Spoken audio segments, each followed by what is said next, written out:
Hi everyone, welcome and thanks for watching this video on the use case of Layer 7 API security governance with the API portal. I'm Pamela Deethan, Marketing Manager for Layer 7.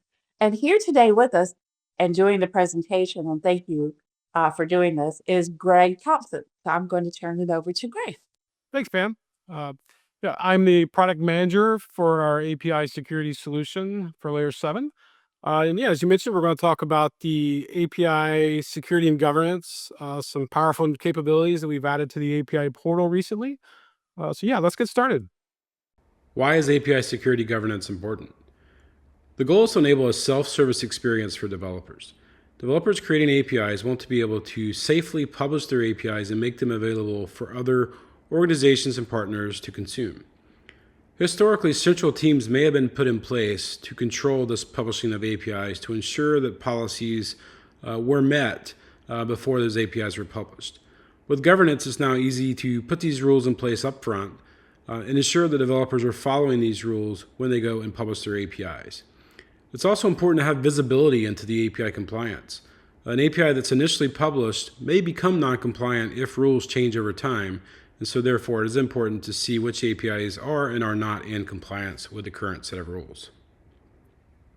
In terms of who is affected by API security governance, number one, security architects can now sleep well knowing that they've put rules in place and that these rules must be followed.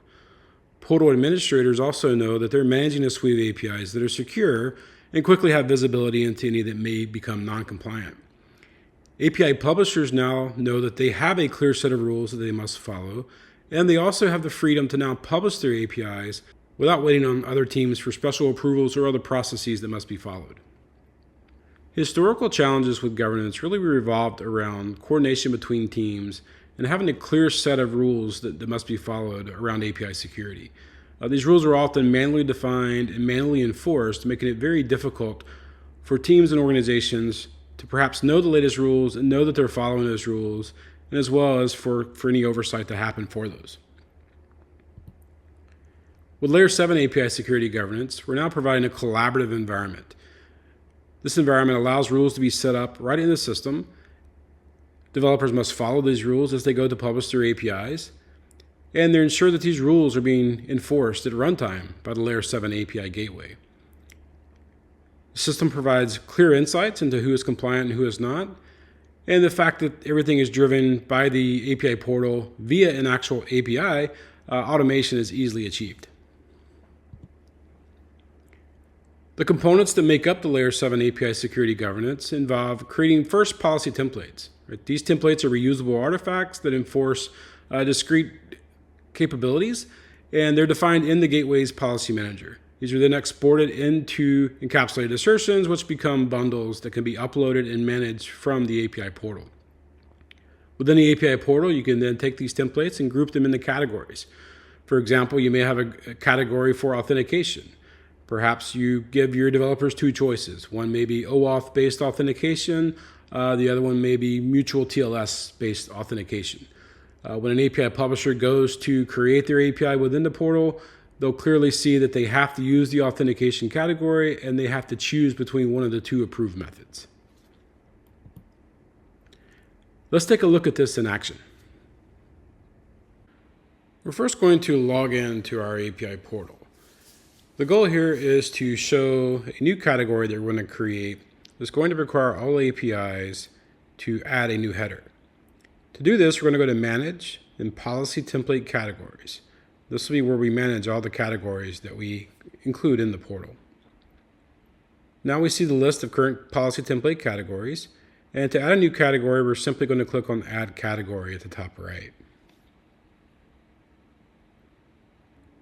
We'll give the category a name, and optionally we can add a description that API publishers will see for the category.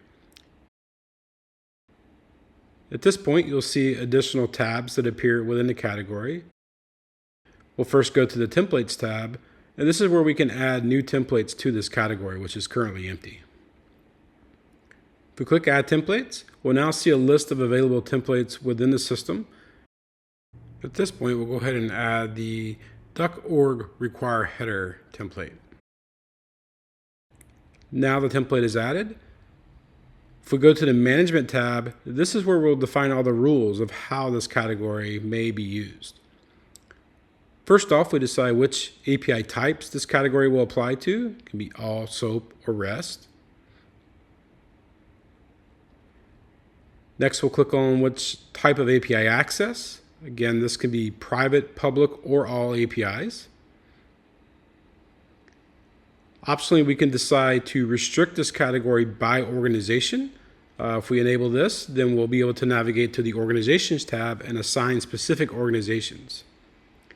The next option is around category position, fixed versus flexible. Fixed means that the category will be in the order defined on the template categories list page, whereas flexible means we can move this category wherever we want to when we're publishing the API. Next is the template usage requirements. Here we can check that publishers must use this template, and then we can choose whether or not they're allowed or should add one or all of the templates within the category. In this case, we're going to pick all.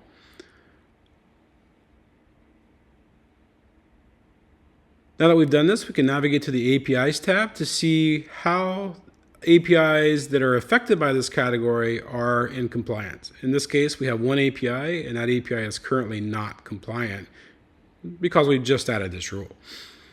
If we click on the API, we'll then navigate to the API details page. Here we'll clearly see that the API is still out of compliant, and we can click on Edit Policy Templates to go directly to the template section to see exactly what is not compliant. Here we see that the require header category is missing, so that's flagged here in red. We can drag that category down into our policy now, and the red all there indicates that this is non-compliant still because all templates are not included within this category. And if we just click on the compliant button, it will automatically add the templates to make this API compliant. Then we can hit save and next. At this point now the API will be saved, and if we go back to the details page, we can see that it is now showing up as compliant. Next thing we're going to do is click on the API. This will take us back to the API details page. Here again, we can see that the API is compliant.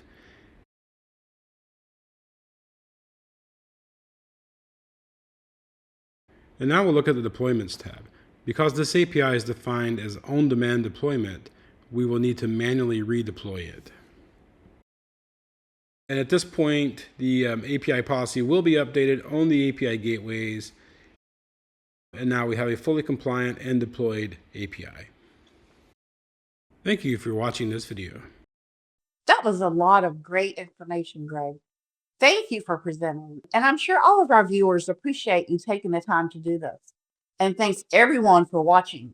Be sure to look for additional videos on Layer 7 API security use cases that will be coming soon. Bye for now.